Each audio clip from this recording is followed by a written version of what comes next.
ہم وہی کہیں گے جو ہمارا دین ہم کو بتاتا ہے.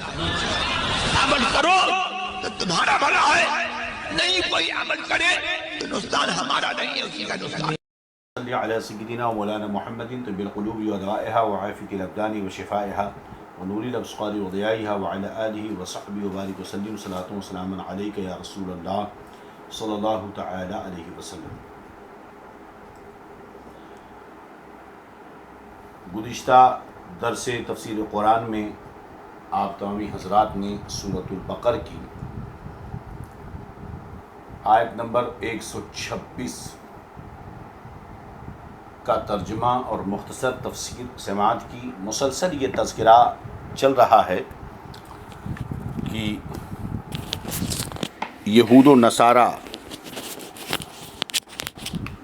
جو دلائل سے جب عاجز آتے تو کبھی تو یہ کہتے کہ ہم حضرت ابراہیم کی نسل سے ہیں اور ہمیں ان پر فخر ہے، اور کبھی وہ جھوٹی باتیں، تہمت اور جو ہے بہتان، یعنی جس کی کوئی حقیقت نہیں ہوتی، اس چیز کی نسبت کر دیتے.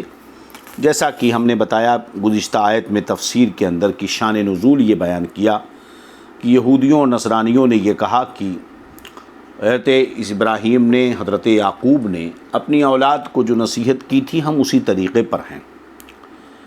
تو اللہ رب العزت نے وہاں فرمایا ام کنتم شہداء اذا حضر یعقوب الموت ام کنتم شہداء اذا حضر یعقوب الموت اذ قال لبنیہ ما تعبدون من بعدی، بلکہ تم خود موجود تھے. اب یہاں پر بعض مفسرین نے یہ کہا کہ کیا تم وہاں موجود تھے، یعنی یہاں ام کو استفہام انکاری کے معنی میں لیا گیا، گویا کہ انکار کیا جا رہا، تم تو تھے نہیں وہاں پر، پھر تم کچھ کیسے کہہ رہے ہو کہ حضرت ابراہیم اور حضرت یعقوب نے اپنی اولاد کو اس بات کی نصیحت کی.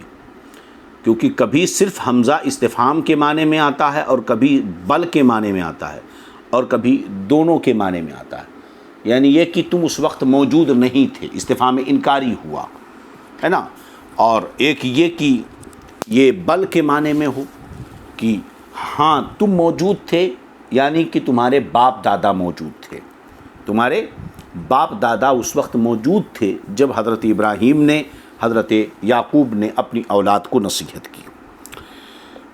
یاد جب حضرت یعقوب علیہ السلام نے، حضرت ابراہیم علیہ السلام نے اپنی اولاد کو نصیحت کی، رب فرماتا کیا نصیحت کی. ان لوگوں نے اپنی اولاد سے یہ کہا کہ میرے بعد تم کس کی پوجا کرو گے.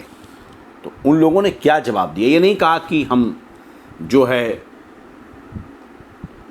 پیدا کرنے والے کی پوجا کریں گے، بلکہ کیا کہا نعبد الہک و الہ آبائک ابراہیم و اسماعیل و اسحاق الہ واحدا ونحن لہ مسلمون. انہوں نے کیا کہا کہ ہم پوجیں گے اسے جو خدا ہے آپ کا اور آپ کے آبا ابراہیم، اسماعیل اور اسحاق کا ایک خدا. کیا کہا؟ ہم اس کی پوجا کریں گے جو آپ کا خدا ہے اور آپ کے باپ داداؤں کا خدا ہے نا. تو دیکھیے میرے بعد کس کی عبادت کرو گے؟ تو انہوں نے یہ نہیں کہا کہ اللہ کی عبادت کریں گے، الہ کی عبادت کریں گے جس نے آسمان اور زمین کو پیدا کیا ہے نا، بلکہ کیا کہا کہ آپ اور آپ کے باپ داداؤں کی خدا کی عبادت کریں گے. کیوں یہ جواب دیا؟ وجہ یہ تھی کہ الہ یعنی خود اللہ، اہل مصر جو ہے یہ اللہ الہ مانتے تھے. الہ مصر کے لوگ عناصر اور ستاروں کو خدا خالق جانتے تھے اور ان کو خدا کہتے تھے. تو اگر یہ کہتے تھے کہ ہم اس خدا کو، ہم خدا کی پوجا کریں گے جس نے پیدا کیا ہے، تو اہل مصر تو عناصر اربعہ کو اور ستاروں کو خدا مانتے تھے اور ان کا عقیدہ یہ تھا کہ مطلب انہی لوگوں نے سب چیزوں کو پیدا کیا ہے. اور اگر وہ یہ بھی مطلقاً خدا یا آسمان و زمین کا پیدا کرنے والا کہتے تو بھی جواب میں ابہام رہ جاتا، پوشیدگی رہ جاتی. کیونکہ اہل مصر بت پرستوں سے یہاں امتیاز نہیں ہو پاتا، کیونکہ اہل مصر تو بت پرست ہو کر کہتے تھے یہ انہی لوگوں نے پیدا کیا ہے. جب یہ کہا کہ آپ اور آپ کے باپ دادا کے خدا کی عبادت کریں گے تو یہ جواب بہت واضح رہا اور بت پرستوں سے فرق ظاہر ہو گیا. اسی لیے کہا جاتا ہے کہ دیکھیے ہمیشہ اپنی نشانیوں کو محفوظ رکھو، اپنی پہچان کو قائم رکھو۔ اگر امت مسلمہ اپنی پہچان کو قائم رکھتی ہر لمحہ ہر آن، دیکھیے یہ اسلام ہے، یہ کرسچنالٹی نہیں ہے کہ چرچ میں گئے تو آپ کرسچن ہو اور پب میں گئے تو آپ کو دھرم سے کوئی تعلق نہیں، آپ صرف سنیچر کو اور اتوار کو دھارمک ہو، اس کے بعد آپ آزاد ہو، جس طرح چاہو جیو۔ یہ کرسچنالٹی اسلام نہیں سکھاتا ہے۔ اسلام تو وہ سکھاتا ہے کہ آپ ہمیشہ گھر میں ہیں، اپنے فیملی کے ساتھ ہیں، دوستوں کے ساتھ ہیں، بازار میں ہیں، مارکیٹ میں ہیں، کھیت میں ہیں، باغات میں ہیں، شہروں میں ہیں، سفر میں ہیں، حضر میں ہیں، تنہائی میں ہیں، بھیڑ میں ہیں، جہاں کہیں ہیں، یاد رکھیے کہ آپ مسلمان ہیں، اور اپنی علامتی پہچان کو، اپنی نشانیوں کو باقی رکھنا چاہیے۔ ہمارے بزرگان دین، کیا آپ نے حضور محدث کبیر کا یہ جملہ نہیں سنا؟ فرمایا کرتے ہم کہتے ہیں کہ اپنی نشانیوں کو باقی رکھو، اپنی پہچان کو باقی رکھو، مگر ہماری قوم ہے کہ سننے کے لیے تیار نہیں۔ آج ہوا کیا کہ جب ہم نماز پڑھتے ہیں تو ہماری عورتوں کو حجاب یاد آتا ہے، اس کے بعد حجاب نظر نہیں آتا۔ شادیوں میں حجاب غائب، شادیوں میں کوئی حجاب کا پتہ نہیں ہوتا ہے۔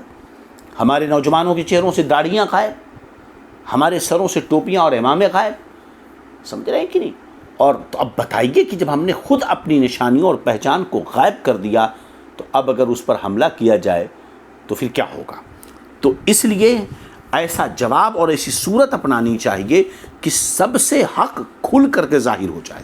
تو اسی لیے انہوں نے یہ کہا کہ ہم عبادت کریں گے آپ کے خدا کی، یہ نہیں کہا کہ خدا کی جو پیدا کرنے والا، کیونکہ اہل مصر تو بتوں کو سمجھتے تھے کہ یہ خدا ہے اور یہی پیدا کرنے والے ہیں۔ چلیے خیر، اس کے بعد یہاں تک تو آیت کریمہ کی ہم نے تفسیر کر دی۔ اب یہاں پر کیا ہے؟ وَيَعْقُوبَ وَالْأَسْبَاطَ، اس کے بعد کی آیت کیا تھی؟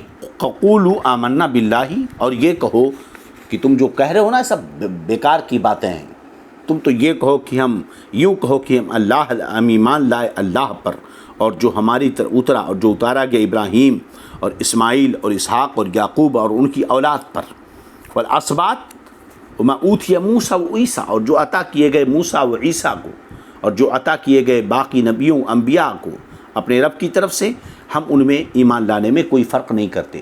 تو ہم نے ایمان لانے کی بھی وضاحت کر دی کہ اس کی جتنی بھی صورتیں تھیں گزشتہ درس میں ہم نے اس کی وضاحت کر دی ہے۔ اللہ رب العزت اس کی برکات سے ہم سب کو مالا مال فرمائے۔ یہاں پر ایک لفظ ہے آیت کریمہ میں والاسباطی، یہ اسباط یہ کیا ترجمہ کیا اعلیٰ حضرت نے؟ اور ان کی اولاد پر، ان کی اولاد پر۔ تو اسباط کا ترجمہ کیا اولاد ہے نا، اولاد ترجمہ کیا۔ یاد رہے کہ سبط، یہ اسباط جو ہے یہ سبط سین با طا کی جمع ہے، جس کے لغوی معنی ہے شاخوں والا درخت، اور اصطلاح میں خاندان اور قبیلے کو سبط کہتے ہیں، سمجھ رہے ہیں؟ کیونکہ وہ بھی ایک شخص سے پھیلتا ہے، ایک باپ ہوتا ہے، اس کے 4 بیٹے ہو گئے، پھر ان 4 بیٹوں کے کسی کے 3، کسی کے 5، کسی کے 4، کسی کے 2 بیٹے ہوئے۔ تو جیسے ایک درخت ہوتا ہے، اس میں سے ڈالیاں نکلتی ہیں، پھر ان ڈالیوں میں ڈالیاں نکلتی ہیں، پھر ان ڈالیوں میں ڈالیاں نکلتی ہیں، تو اسی طرح تو قبیلے کو بھی سبط کہتے ہیں کیونکہ وہ بھی ایک شخص سے پھیلتا ہے۔ پھر اس کے بعد سبط اس کو کہنے لگے جو قبیلے کا اصل ہوتا ہے اور قبیلہ اسی کی نسل سے ہوتا ہو۔ تو قرآن کریم کی اصطلاح میں سبط کا اطلاق حضرت یعقوب علیہ السلام کے بیٹوں پر ہوتا ہے، کیونکہ ان میں سے ہر ایک سے ایک قبیلہ بنا۔ ان میں حضرت یوسف علیہ السلام کی نبوت قطعی اور یقینی ہے، اور باقی کی نبوت میں اختلاف ہے، اور صحیح یہ ہے کہ وہ پیغمبر نہ تھے۔ یعنی حضرت یعقوب علیہ السلام کی جتنی اولادیں تھیں اس میں حضرت یوسف علیہ السلام 12 ہے نا، 12 اولادیں جو تھیں، جس میں حضرت یوسف کو ملا کر، تو حضرت یوسف علیہ السلام کی نبوت یقینی ہے، اور بعد اس کے علاوہ کے تعلق سے علماء نے اقوال کیے ہیں، قول کیے ہیں، مگر اختلاف پایا جاتا ہے۔ صحیح قول یہ ہے کہ وہ پیغمبر نہ تھے، لہذا ان کی طرف صحیفوں کی اترنے کی نسبت ایسے ہی ہے جیسے ہم مسلمانوں پر قرآن اترنے کی نسبت۔ اگر یہ کہا جائے وما اوتی النبیون من، یہ جو صحیفہ اترنے کی بات ہے ان کی طرف یہ آیت کریمہ میں ہے نا، وما اوتی موسیٰ و عیسیٰ وما اوتی النبیون من ربہم لا نفرق بین قالوا آمنا باللہ وما انزل الینا وما انزل الی ابراہیم و اسماعیل و اسحاق و یعقوب والاسباط. کیا فرمایا کہ تم یہ کہو کہ ہم ایمان لائے اللہ پر اور اس پر جو ہم پر نازل ہوا، اور جو نازل ہوا ابراہیم کی طرف، اسماعیل کی طرف، اسحاق کی طرف اور یعقوب کی طرف، والاسباط اور ان کی اولاد کی طرف. تو جب ان کی اولاد میں صرف حضرت یوسف علیہ السلام کی نبوت قطعی یقینی ہے، بقیہ میں اختلاف ہیں، تو ان کی طرف صحیفہ بھی نہیں اترا. تو پھر یہاں جو آیت میں نسبت ہے کہ ان کی طرف صحیفہ اترا، اس کا کیا مطلب ہے؟ تو اس کا جواب ہم نے یہ دیا جو آپ نے بغور سنا کہ ان کی طرف یعنی حضرت یعقوب کی اور دیگر اولاد کی، حضرت یوسف کے علاوہ دیگر اولاد کی طرف جو صحیفہ کے اترنے کی بات ہے وہ ایسے ہی ہے جیسے کہا جاتا ہے کہ ہماری طرف قرآن اترا ہے نا، ہم پر قرآن نازل ہوا، کہتے ہیں نا امت محمدیہ پر قرآن نازل ہوا. چلیے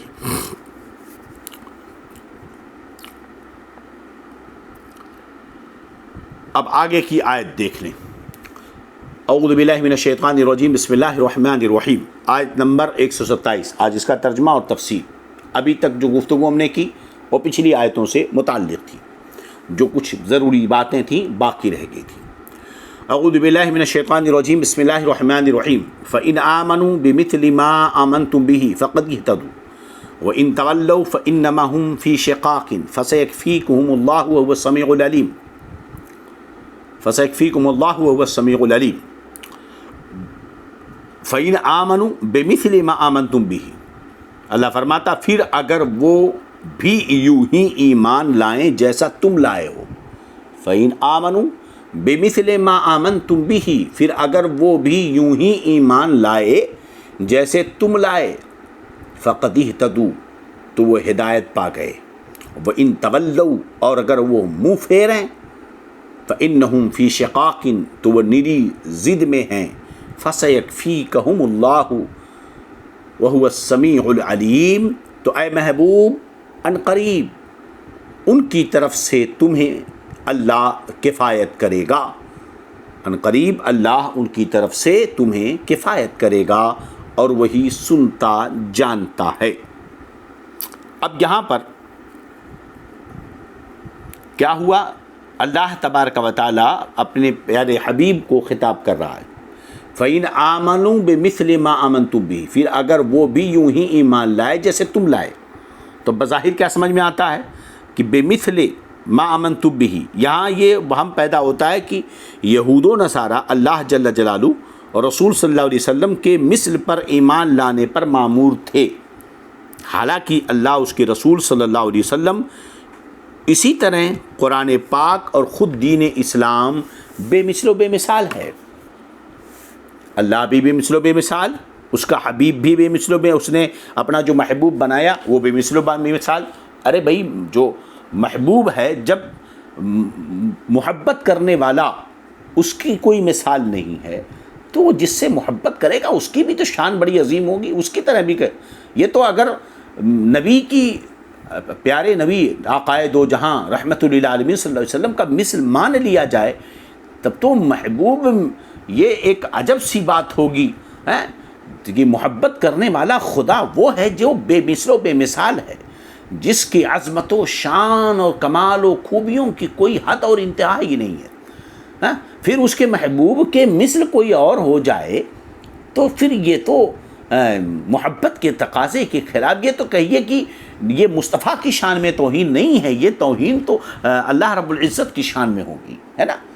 بھئی وہ اگر اس کے محبوب کی طرح کوئی اور ہو جائے تو گویا کہ یہ توہین رسول اللہ کی شان میں نہیں ہے، یہ تو رب کی شان میں توہین ہو گئی. سمجھ گئے آپ بات؟ چلیے تو دیکھیں کہ خود قرآن بے مثال ہے نا، اور سرکار بے مثال، اللہ عز و جل بے مثل و بے مثال، خود دین اسلام بے مثل و مثال. سمجھ رہے ہیں کہ نہیں؟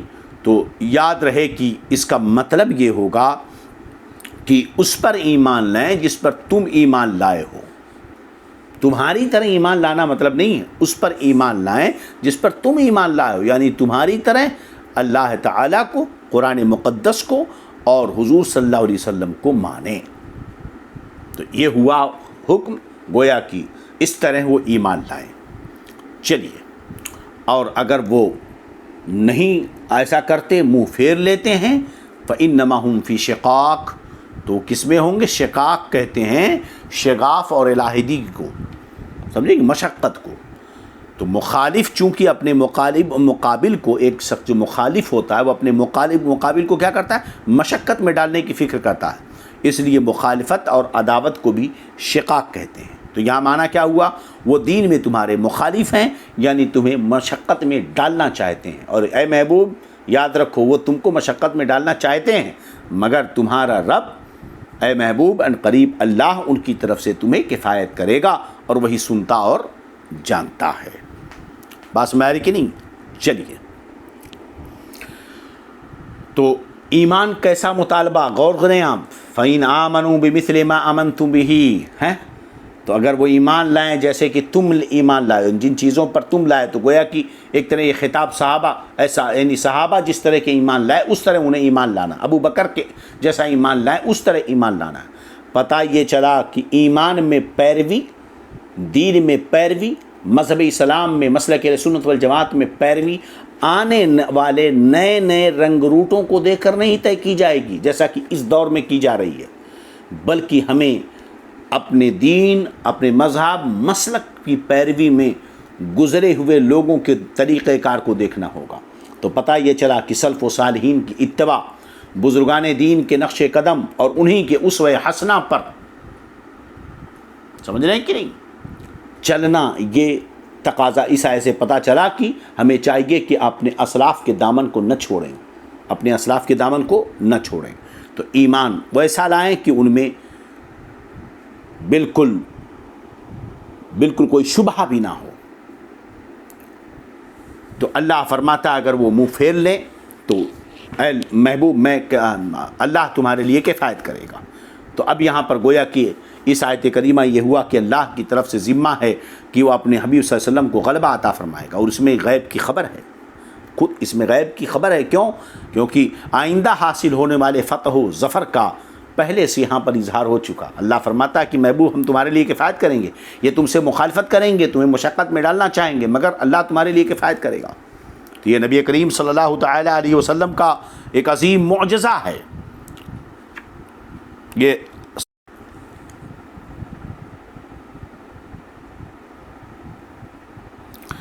تو یہ گویا کی خبر دی گئی، یہ غیب اور کی نبی کریم کا یہ معجزہ ہے کہ اللہ تعالیٰ کا یہ ذمہ پورا ہوا، اور یہ غیبی خبر صادق ہو کر رہی کہ کفار کے حسد و عناد اور ان کی مکاریوں سے حضور کو کوئی نقصان نہ پہنچا۔ حضور کی فتح ہوئی، بنی قریظہ قتل ہوئے، بنی نذیر جلا وطن کیے گئے، یہود و نصارہ پر جزیہ مسلط کیا گیا۔ اب اس کے بعد کی آیت کریمہ سنیں۔ اللہ فرماتا ہے صبغۃ اللہ ومن احسن من اللہ صبغۃ ونحن له عابدون، ہے نا، صبغۃ اللہ ومن احسن من اللہ صبغۃ۔ اللہ حضرت ترجمہ فرماتے ہیں کہ ہم نے اللہ کی رینی لی، یعنی رنگائی لی، ہم نے اللہ کی رنگائی لی ہے۔ ومن احسن من اللہ صبغۃ، اور اللہ سے بہتر کس کی رنگائی ہے، کس کی رینی ہے؟ وَنَحْنُ لَهُ عَابِدُونَ، اور ہم اسی کو پوجتے ہیں۔ مطلب کیا ہوا؟ یعنی جس طرح رنگ کپڑے کے ظاہر و باطن میں نفوذ کر جاتا ہے، بھئی کپڑا جب آپ رنگتے ہیں تو ایسا نہیں کہ کپڑے میں جو رنگ ہوتا ہے صرف اوپری حصے پہ ہوتا ہے۔ جب کسی کپڑے کو بننے والا بنتا ہے پھر اس میں رنگ چڑھاتا ہے نا، تو وہ رنگ اس کے دھاگے کے ریشوں کے آخری حصے تک پہنچ جاتا ہے۔ تو رنگ جس طرح کپڑے کے ظاہر و باطن میں نفوذ کر جاتا ہے، اسی طرح دین الہی کے اعتقاد حقہ ہمارے رگ و پے میں سما گئے، ہمارا ظاہر اور باطن قلب و قالب اس کے رنگ میں رنگ گیا۔ ہمارا رنگ ظاہری رنگ نہیں ہے جو کچھ فائدہ نہ دے، ظاہری رنگ بیوٹی پارلر کا یہ میک اپ نہیں ہے۔ متنبی کہتا ہے کہ مجھے شہر کی لڑکیوں کا حسن پسند نہیں ہے، وہ تو بناوٹی ہوتا ہے، مجھے تو دیہات کا حسن پسند ہے جو فطری ہوتا ہے، نیچرل ہوتا ہے نا۔ تو یہ بناوٹی نہیں، آج کل بناوٹی دکھ رہے ہیں۔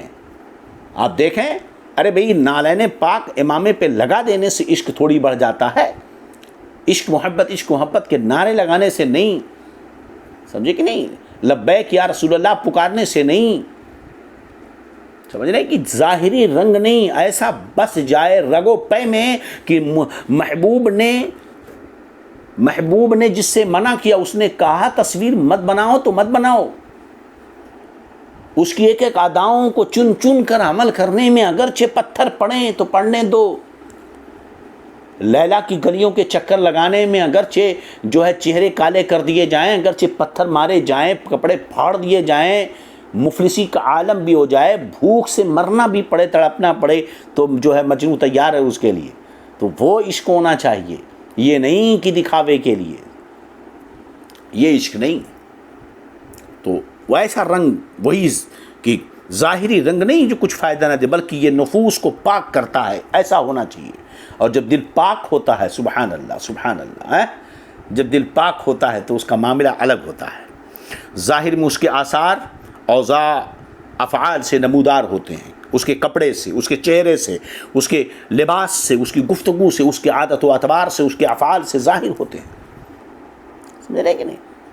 میں پوچھنا چاہتا ہوں، جو سچا عاشق رسول ہوگا کیا وہ نماز چھوڑے گا؟ جس کا عشق سچا ہوگا کیا وہ چہرے پہ داڑیاں نہیں رکھے گا؟ جس کا عشق سچا ہوگا کیا اپنے لباس کو محفوظ نہیں کرے گا؟ وہ کیسا عشق ہے جو محبوب کے رنگ میں نہ ڈھلے؟ وہ کیسا عاشق ہے؟ محبوب کے رنگ میں جو نہ ڈھلے وہ عاشق کیسا ہو سکتا ہے؟ اللہ اکبر۔ ارے خدا کی رضا چاہتے ہیں دو عالم، خدا چاہتا ہے رضائے محمد۔ ذرا اس کو تو سمجھ لو، اعلیٰ حضرت کا عشق اور اعلیٰ حضرت کے کمال کو سمجھنا ہم سب کے بس کی بات نہیں، اس کو ذرا سوچو تو رہی۔ ارے بھائی خدا کی رضا چاہتے ہیں دو عالم، کلہم یطلبون رضائی وانا اطلب رضاک یا محمد، پوری کائنات اے میرے حبیب میری رضا چاہتی ہے اور میں تیری رضا چاہتا ہوں۔ اور رضا چاہنے کا یہ عالم ہو گیا کہ یہاں بڑا دیکھنے جاؤ تو بہت بڑا فاصلہ ہے کہ وہ خالق ہے، یہ مخلوق ہے، یہ عابد ہے، وہ معبود ہے، وہ الہ ہے، یہ بندہ ہے، بہت بڑا فاصلہ ہے۔ مگر قرب کا یہ عالم ہے کہ ہم اسے بتا نہیں سکتے کہ یہ قرب کس قدر ہے۔ تو اس کو سمجھنے کے لیے تو اعلیٰ حضرت کے اشعار پڑھنے پڑیں گے، سمجھ رہے کہ نہیں؟ ہاں، وہ منزلوں کو سمجھنا اتنا آسان نہیں ہے، مگر جو ہے جو محبتوں کی سوغات یہاں ہم دیکھتے ہیں، اس کا جو رنگ دیکھتے ہیں، تو کیا ہوا؟ اے بندے نماز تجھے تو میری پڑھنی ہے مگر ادائیں میرے محبوب کی ہوں گی، چہرہ میں نے بنا کے دیا ہے مگر تجھے رکھنا ہے میرے محبوب کے انداز پر، اس نے داڑھی جیسی رکھی ویسے رکھنا ہے تجھے، کائنات تو میں نے بنائی ساری چیزیں تیرے فائدے کے لیے مگر تجھے جینا ہے اس انداز میں، میں نے اپنے محبوب کو بھیجا، بس اس کی نقل کرتا جا، اس کی اداؤں کو میں آپ کو سمجھانے کے لیے بول رہا ہوں، بس اس کی ایک ایک ادا کو اپنے اندر اتارتا جا، اور ایسا نہیں کہ ایسے ہی بلکہ قرآن میں نص اتارتی، لقد کان لکم فی رسول اللہ اسوۃ حسنہ، اے میرے بندوں تمہارے لیے رسول اللہ صلی اللہ علیہ وسلم کی زندگی نمونہ عمل ہے، یعنی تمہیں دنیا میں جینے کے لیے میں نے کسی اور کو تمہارا ہیرو نہیں بنایا، میں نے تمہارا آئیڈیل کسی اور کو نہیں بنایا ہے۔ اے میرے بندوں اگر تمہارا کوئی آئیڈیل ہے، تم اگر کسی کے چاہنے والے بن سکتے ہو تو ایک ذات ہے، بس وہی ایک رنگ ہے، صبغۃ اللہ ومن احسن من اللہ صبغہ، اس رنگ کے علاوہ مجھے کوئی دوسرا رنگ پسند ہی نہیں ہے، بس میرے محبوب کے رنگ میں رنگ جاؤ، دین اسلام کے رنگ میں رنگ جاؤ، سمجھ رہے ہیں کہ نہیں؟ ہاں،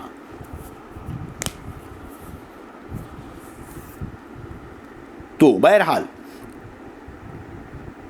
یہاں پر جو خاص طور پر صبغۃ اللہ ومن احسن من اللہ صبغہ ذکر کیا گیا، آیت کریمہ میں جو ہے ذکر ہے، یہ اصل میں یہاں ایک بات یہ ہے کہ نصارہ یہ عیسائی جب اپنے دین میں کسی کو داخل کرتے تھے یا ان کے ہاں کوئی بچہ پیدا ہوتا تو پانی میں زرد رنگ پیلا رنگ ڈال کر اس میں اس شخص کو یا بچے کو غوطہ دیتے تھے، ڈبو دیتے تھے، اور کہتے تھے کہ اب یہ سچا نصرانی ہو گیا ہے۔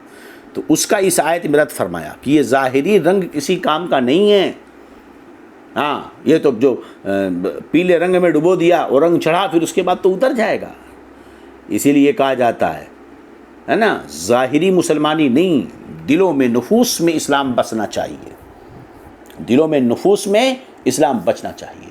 اور جب اسی کو میرے نبی نے فرمایا ذاک طعم الایمان من رضا باللہ ربا وبالاسلام دینا وبمحمد صلی اللہ علیہ وسلم نبی و رسولہ، اس نے ایمان کی لذت پالی، اس نے ایمان کی لذت پا لی جس جو اللہ کے رب ہونے پر، نبی کریم صلی اللہ علیہ وسلم کے رسول ہونے پر اور دین اسلام کے حق ہونے پر راضی ہو گیا۔ دوسری نے فرمایا سلاست من وجد فیہ وجد حلاوت الایمان، تین چیزیں جس کے اندر پالی گئیں اس نے ایمان کی لذت کو پا لیا۔ بخاری شریف کی حدیث پاک ہے، سمجھے کہ نہیں؟ ان یکون اللہ ورسولہ احب الیہ مما سواہما، کہ اللہ اس کے رسول سے وہ اس قدر محبت کرے کہ دنیا کی ساری چیزوں سے بڑھ کر اگر اس کے نزدیک کسی سے پیار ہو تو اللہ اس کے رسول سے پیار ہو،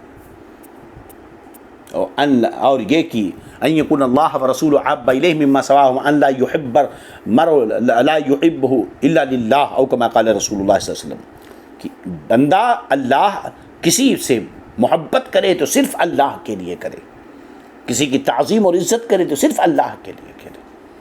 اور تیسرا یہ کہ ان یکرہ ان یعود فی الکفر بعد ان انقذہ اللہ کما یکرہ ان یقذف فی النار، کہ وہ آگ میں ایمان لانے کے بعد کفر کی طرف پلٹنے کو ایسے ناپسند کرتا ہو جس طرح کی آگ میں پڑنے کو ناپسند کرتا ہو۔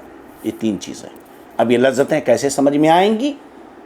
خود اپنے اندر دیکھو کہ ایمان کی لذتیں ہیں یا نہیں، اور پھر حضرت بلال کو دیکھو، بلال کو مارا جاتا تھا صرف اس لیے کہ اللہ احد احد کہنا بند کر دے، رسول اللہ کو محمد عربی کو رسول ماننا بند کر اسلام کا انکار کر دے، مگر مارے جاتے تھے اور یہ ادھر سے کفار مارتے تھے اور بلال اللہ کا نام لیتے تھے۔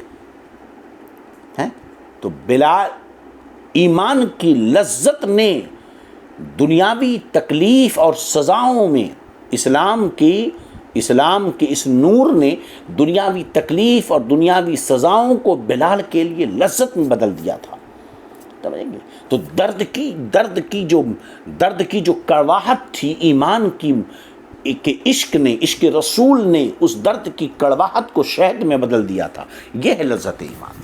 تو یا اب اس کو آسان لفظوں میں آپ یہ سمجھ لیں کہ جب انسان کو اللہ اور اس کے رسول کی اطاعت کرنے میں، شریعت کی اتباع میں اس کے قلب و جگر کو قرار و سکون ملنے لگے، دین اسلام کی راہ میں مشقتوں میں اسے لذتیں محسوس ہونے لگے، سکون ملنے لگے، اسلام پر قائم رہنے میں آنے والی مصیبت، بلائیں، آفات، ذلت و رسوائی جو سی دنیا کہتی ہے ذلت و رسوائی، ان سب چیزوں کے جھیلنے میں اسے مزہ آنے لگے، تو سمجھ لو کہ اس نے ایمان کی لذت پا لی ہے۔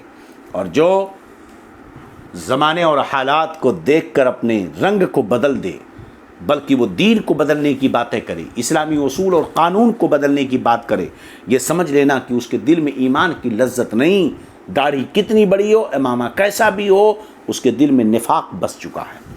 چلیے، قل اتحاجوننا فی اللہ وهو ربنا وربکم ولنا اعمالنا ولکم اعمالکم ونحن له مخلصون، تم فرماؤ اللہ کے بارے میں جھگڑتے ہو حالانکہ وہ ہمارا بھی مالک ہے اور تمہارا بھی، اور ہماری کرنی یعنی ہمارے اعمال ہمارے ساتھ ہیں اور تمہاری کرنی یعنی تمہارے اعمال تمہارے ساتھ ہیں اور ہم نیرے اسی کے ہیں۔ قل اتحاجوننا فی اللہ، فرما دو کیا تم لوگ ہم سے جھگڑتے ہو اللہ کے بارے میں؟ وہ ربنا، حالانکہ وہ تمہارا رب ہے، ہمارا رب ہے، وہ ربکم، وہ تمہارا بھی رب ہے، لنا اعمالنا، ہمارے لیے ہمارے اعمال، تمہارے لیے تمہارے اعمال، ونحن لہ مخلصون، اور ہم نیرے اسے کے ہیں، ہم جو عمل کرتے ہیں خالص اللہ کی رضا کے لیے کرتے ہیں، خالص اللہ کی رضا کے لیے کرتے ہیں۔ اس آیت کا شان نزول بیان کرتے ہوئے مفسرین فرماتے ہیں کہ یہود نے مسلمانوں سے کہا کہ ہم پہلی کتاب والے ہیں، ہمارا قبلہ پرانا ہے، ہمارا دین قدیم ہے، انبیاء ہم میں سے ہوئے، اگر سید عالم مصطفیٰ جان رحمت صلی اللہ علیہ وسلم نبی ہوتے تو ہم میں سے ہی ہوتے۔ ان کی دلیل تھی بھائی ہماری کتاب پہلے، ہمارے ہاں بڑے نبی آئے، ہاں تو اگر رسول اللہ صلی اللہ علیہ وسلم نبی ہوتے تو ہمارے میں پیدا ہوتے، ہماری قوم میں پیدا ہوتے، اس لیے ہم انہیں نبی نہیں مانتے۔ تو اللہ تبارک و تعالیٰ نے آیت کریمہ نازل فرمائی کہ تم فرما دو کہ اللہ کے بارے میں جھگڑتے ہو، وہ ہمارا مالک ہے، تمہارا مالک ہے، چلو تم اپنا کام کرو، ہم اپنا کام کرتے ہیں۔ سمجھ رہے ہیں کہ نہیں؟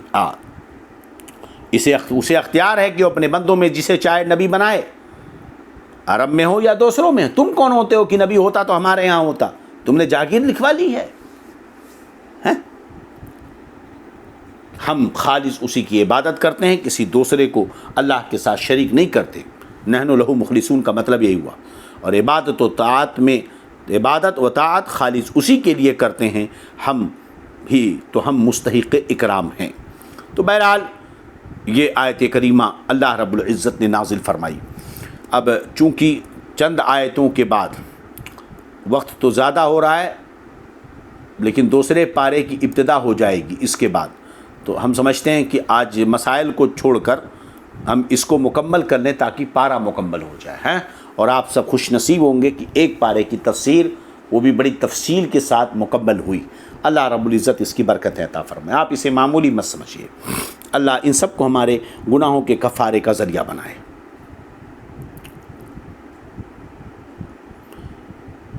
تو خوشی کی بات ہے نا، ماشاء اللہ۔ تو اب یہاں پر اللہ فرماتا ہے کہ تم اللہ کے بارے میں بحث مت کرو، وہ ہمارا رب ہے، تمہارا رب ہے۔ اب یہاں پر بحث کے تعلق سے ہم نے شان نزول بیان کر دیا۔ حضرت حسن بصری کا ایک بیان ہے کہ بحث یہ تھی کہ یہود مسلمانوں سے کہتے تھے کہ تمہارے بنسبت ہم اللہ کے زیادہ قریب ہیں، کیونکہ ہم اللہ کے بیٹے اور اس کے محبوب ہیں، اور ہمارے باپ دادا ہماری کتابیں تم سے پہلی ہیں۔ تو اللہ تعالیٰ نے فرمایا کہ ان سے کہہ دو مقدم ہونے کا کوئی اعتبار نہیں ہوتا، اعتبار صرف عمل کا ہے، اور اس عمل کا اعتبار ہے جس میں اللہ کے لیے اخلاص ہو۔ سمجھ رہے ہیں کہ نہیں؟ ہاں۔ اور اخلاص نحن لہ مخلصون کی وضاحت کرتے ہوئے علامہ راغب اصفہانی نے لکھا کہ خالص کے معنی ہوتے صاف کے، جس چیز میں ملاوٹ ہو اور وہ ملاوٹ دور کر دی جائے تو اس کا خالص کہتے ہیں۔ سمجھ رہے ہیں کہ نہیں؟ تو جس چیز میں ملاوٹ ہو سکتی ہو لیکن ملاوٹ نہ ہو اس کو بھی خالص کہتے ہیں۔ تو قرآن مجید میں مسلمان کو مخلص فرمایا کیونکہ وہ یہود کی تشبیہ اور نصارہ کی تثلیث سے بری تھے۔ بھئی یہود تو حضرت موسیٰ حضرت عزیر کو جو ہے خدا مانتے تھے، اور نصارہ تثلیث کے قائل تھے، اور اخلاص کی حقیقت ہے کہ اللہ کے سوا ہر چیز سے بری ہونا۔ تو خلاصہ یہ ہے کہ ایسی جس عبادت میں ریاکاری کی بالکل آمیزش نہ ہو اس کو اخلاص کہتے ہیں۔ سمجھ رہے ہیں کہ نہیں؟ تو عمل جو آدمی بندہ کرے تو عمل کو مخلوق کو دکھا کر عبادت کرنا۔ بھئی کچھ لوگوں کی عادت ہوتی ہے نا کہ مطلب عام وقتوں میں تو بہت مختصر نماز پڑھیں گے، لیکن جب چند لوگ دیکھ رہے ہوں تو اس وقت ذرا لمبا رکوع، لمبا قیام، لمبا سجدہ ہوتا ہے۔ حضرت امام جنید بغدادی نے فرمایا کہ اخلاص اور اللہ کے درمیان ایک راز ہے، نہ اس کو فرشتے جانتے ہیں کہ لکھ سکیں، نہ اس کو شیطان جانتا ہے کہ اس کو خراب کر سکے، اور نہ اس کو خواہش جانتی ہے کہ اس کو کسی طرح مائل کر سکے۔ امام ابو القاسم قشیری نے جو ہے نبی کریم صلی اللہ علیہ وسلم سے روایت کی کہ آپ نے جبریل امی سے پوچھا اخلاص کیا ہے، تو انہوں نے فرمایا میں نے رب العزت سے اخلاص کے متعلق پوچھا، فرمایا وہ میرا ایک راز ہے جس کو میں نے اپنے محبوب بندوں کے دل میں رکھا ہے۔ اللہ اکبر۔ سمجھ؟ وہ دنیا سے بے پرواہ ہوتے، بے فکر ہوتے ہیں۔ تو اخلاص کے تعلق سے بڑی لمبی چوڑی گفتگو کی گئی، مگر وقت زیادہ ہوگا اس لیے ہم یہاں پر ذرا مختصر کرتے ہیں۔ چلیے اب آگے کی آیت کریمہ ہے، ام تقولون ان ابراہیم و اسماعیل و اسحاق و یعقوب والاسباط كانوا هودا ونصارى قل أأنتم أعلم أم الله ومن أظلم ممن كتم شهادة عنده من الله وما الله بغافل عما تعملون ام تقولون ان ابراہیم و اسماعیل و اسحاق و یعقوب والاسباط۔ ام تقولون کیا تم یوں کہتے ہو ان ابراہیم و اسماعیل و اسحاق و یعقوب کہ ابراہیم، اسماعیل، اسحاق، یعقوب والاسباط اور ان کے بیٹے کانوا ہودا و نصارا یہودی یا نصرانی تھے۔ قل تم فرما دو، اے محبوب تم فرماؤ، انتم عالم ام اللہ کیا تمہیں علم زیادہ ہے یا اللہ کو؟ ومن اظلم ممن کتم شہادۃ عنده من اللہ، اور اس سے بڑھ کر کون ظالم ہے جس کے پاس اللہ کی طرف کی گواہی ہو اور وہ اسے چھپائے۔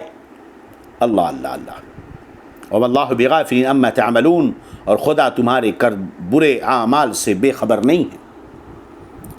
سبحان اللہ۔ اب سوچئے آپ یہاں پر کہ کیا آیت کریمہ یہود کہتے تھے کہ حضرت ابراہیم علیہ الصلاۃ والسلام اور ان کی اولاد میں سے یہ انبیاء یہودی تھے اور عیسائی ان کو عیسائی کہتے تھے. اللہ تعالیٰ نے یہودی جو تھے کہتے تھے سب یہودی تھے, عیسائی کہتے تھے نہیں وہ عیسائی تھے. تو اللہ تعالیٰ نے اس آیت میں ان کا رد فرمایا کہ کیا تم کہتے ہو یہ سب یہودی تھے یا نصرانی تھے؟ ہاں تو کیا تم زیادہ جانتے ہو کہ اللہ جانتا ہے؟ ہاں بات بالکل واضح ہے کہ حضرت ابراہیم علیہ السلام موحد تھے, اسی طرح ان کی اولاد میں سے انبیاء بھی موحد تھے. اور حضرت ابراہیم حضرت یعقوب نے وفات سے پہلے اپنے بیٹوں سے توحید پر ہمیشہ قائم رہنے کا اقرار کرایا, قرآن پاک میں گزر چکا. یہود مشرک تھے, حالانکہ یہود کیا تھے؟ حضرت ابراہیم یعقوب ان کی اولاد تو موحد تھی. حضرت یہود کیا تھے؟ یہ مشرک تھے. کیوں؟ کیونکہ وہ اللہ کے علاوہ خدا کو, عزیر کو خدا کا بیٹا کہتے تھے. عیسائی بھی شرک کرتے تھے کیونکہ وہ عیسیٰ علیہ السلام کو خدا کا بیٹا کہتے تھے. اس لیے یہود اور عیسائیوں کا حضرت ابراہیم علیہ السلام اور ان انبیاء کو اپنے دین پر کہنا یہ سراسر غلط بات تھی, جس کو یہاں پر رد فرمایا. اب سوچئے اتنا کھل کر سارے مفسرین نے رد فرمایا کہ یہود بھی شرک کر رہے تھے, عیسائی بھی شرک کر رہے تھے, مگر یہ پاکستان کا پادری طاہر, وہ طاہر نہیں, یہ بڑا کیا کہیں نجس طاہر پادری, وہ انہیں کہتا ہے نہیں وہ تو ایمان والے ہیں. لا حول ولا قوت الا باللہ. تو ان کا تو شرک ظاہر تھا, پھر کہتے ہیں کہ ہم ابراہیم علیہ السلام کے دین پر تھے. ایک بات یاد رہے کہ تمام انبیاء علیہ السلام کا دین واحد ہے, ہم نے وہ بتا دیا, اور وہ دین اسلام ہے. سمجھ رہے ہیں کہ نہیں؟ ان کی شریعتیں الگ الگ ہیں, ان کی شریعتیں الگ الگ ہیں مگر دین ایک ہی دین ہے. لِكُلٍّ جَعَلْنَا مِنْكُمْ شِرْعَةً وَمِنْهَاجًا, سورہ مائدہ میں فرمایا. یہ شریعتیں الگ الگ کیونکہ ہر دور میں تہذیب, ارتقاء, زمانے کے تقاضے الگ الگ رہے ہیں. تو ہر نبی کے دور میں زمانے کے تقاضوں کی وجہ سے ہر دور میں عبادات, معاملات الگ الگ طریقے پر مشروع کیے گئے, مگر عقیدہ ہمیشہ سب کا ایک تھا, اور ایسے اصول تھے جو کبھی بدلے نہیں گئے. سمجھنے کہ نہیں؟ تو اللہ فرماتا اس سے بڑھ کر ظالم کون؟ جس نے اس شہادت کو چھپایا جو اس کے پاس اللہ کی طرف سے ہے. سمجھ رہے ہیں کہ نہیں؟ تو تم تو چھپا رہے ہو اس کی شہادت کو. توحید پر وہ قائم تھے, دین اسلام سب کے پاس تھا, چھپا رہے ہو. وہ کون سی شہادت تھی جو چھپا رہے تھے؟ اس کے تعلق سے دو قول بیان کیا گیا. ایک یہ کہ یہود اور عیسائیوں کو یہ علم تھا کہ حضرت ابراہیم علیہ السلام اور اس کی اولاد میں یہ انبیاء یہودی یا عیسائی نہیں تھے, اور انہوں نے علم کے باوجود اس بات کو چھپایا. اور دوسرا قول یہ ہے کہ ان کی کتابوں میں حضرت سیدنا رسول اللہ صلی اللہ علیہ وسلم کی نبوت پر شہادت موجود تھی, لیکن انہوں نے اس کو چھپایا. حالانکہ بعض راہبوں نے, پادریوں نے آپ کی نبوت کی تصدیق کی. جیسے دیکھیں ورقہ بن نوفل نے آپ کی تصدیق کی. قرآن مجید میں تو صاف فرمایا یعرفونہ کما یعرفون ابناءہم, وہ اس نبی کو تو اس طرح پہچانتے تھے جس طرح اپنے بیٹوں کو پہچانتے تھے. ان کی کتابوں میں سرکار کی نشانیاں موجود تھیں, اس کے باوجود وہ حسد اور اناد کی وجہ سے اس شہادت کو چھپاتے تھے. ان کو حسد تھا, بھائی ہمارے یہاں کیوں نہیں پیدا ہوئے, ہمارے یہاں کیوں نہیں پیدا ہوئے, ہمارے یہاں کیوں نہیں پیدا ہوئے. بات میں آ رہی کہ نہیں؟ ہاں. تو یہ ان کے اندر ایک بہت بڑا درد تھا, وہ یہ چاہتے, ان کی خواہش یہ تھی. تو اللہ فرماتا اس سے بڑھ کر ظالم کو کوئی نہیں ہے, اور تمہارے کرتوتوں سے اللہ غافل نہیں ہے. تمہارے کرتوتوں سے اللہ غافل نہیں ہے. چلیے اب آگے اللہ فرماتا تلک امۃ قد خلت, تلک امۃ قد خلت, یہ امت ہے جو, یہ وہ ایک گروہ ہے کہ گزر گیا, یہ وہ ایک گروہ ہے جو گزر گیا. لہا ما کسبت ولکم ما کسبتم ولا تسألون عما كانوا يعملون, ان کے لیے ان کی کمائی ہے, تمہارے لیے تمہاری کمائی ہے, ان کے کاموں کی تم سے پرسش نہیں ہوگی. تو اس آیت کریمہ کی تفسیر تو بڑی وضاحت کے ساتھ ہم نے اس سے پہلے بھی بیان کر دی. یہ آیت کریمہ دوبارہ یہاں پر ہے جو ہم دیکھ رہے ہیں. تو تمہارے لیے تمہارا عمل ہے, ہمارے لیے ہمارا عمل ہے. اب یہاں پر ایک بحث تو بہرحال رہ جاتی ہے کہ کسی کا عمل کسی کے کام آئے گا کہ نہیں. تو اس پر بھی ہم نے اس سے پہلے تفصیلی گفتگو کر دی تھی. مطلب یہ کہ یعنی ہر شخص کو اس کی عمل کی جزا ملے گی, اور یہی معنی برحق ہے. لیکن اس سے کوئی یہ اگر یہ نتیجہ نکالتا ہے کہ کسی شخص کو دوسرے کے عمل سے فائدہ نہیں پہنچ سکتا, تو اس آیت سے جو لوگ یہ عقیدہ نکالتے ہیں وہ غلطی پر ہیں۔ ظاہر سی بات ہے کہ اگر اس آیت یہاں یہ مسئلہ کلیتاً رکھا جائے کہ کسی کے عمل کا کسی کو کوئی فائدہ نہیں پہنچے گا، تو اس کلیے کی وجہ سے فوت شدہ مسلمانوں کے لیے ایصال ثواب کے جواز کا انکار کرنا ہوگا، حالانکہ یہ باطل ہے۔ سمجھ رہے ہیں کہ نہیں؟ اور اسی آیت کو بعض وہابیہ پیش کر کے ایصال ثواب کا انکار کرتے ہیں۔ چند آیتیں اور پیش کرتے ہیں۔ کیا؟ ایک آیت ہے سورہ النجم کی، ان لیس للانسان الا ما سعی، انسان کے لیے صرف اسی کا اجر ہے جس کی وہ کوشش کرے، اور ایصال ثواب میں دوسروں کے عمل سے دوسروں کو فاتح پہنچایا جاتا ہے، اس لیے وہ جائز نہیں۔ مگر یاد رہے کہ حضرت ابن عباس نے فرمایا کہ یہ آیت دوسری آیت سے منسوخ ہے، کیونکہ دوسری جگہ اللہ فرماتا والذین آمنوا واتبعتهم بإیمان والحقنا بهم ذریتهم وألنتهم من عملهم من شیء۔ اس وقت ہمیں یہ آیت اچھی طرح یاد نہیں آ رہی ہے، بہرحال انشاءاللہ اگلے درس میں ہم اس کو پیش کریں گے۔ تو اس وقت آیت کریمہ یہ یاد نہیں آ رہی ہے، مزید اس پر رد کی ضرورت ہے، لیکن انشاءاللہ ہم وقت کی قلت کے تقاضے کے تحت یہاں پر اپنی گفتگو ختم کریں گے، اور ایصال ثواب کے تعلق سے کسی مجلس میں سیر حاصل گفتگو ہوگی۔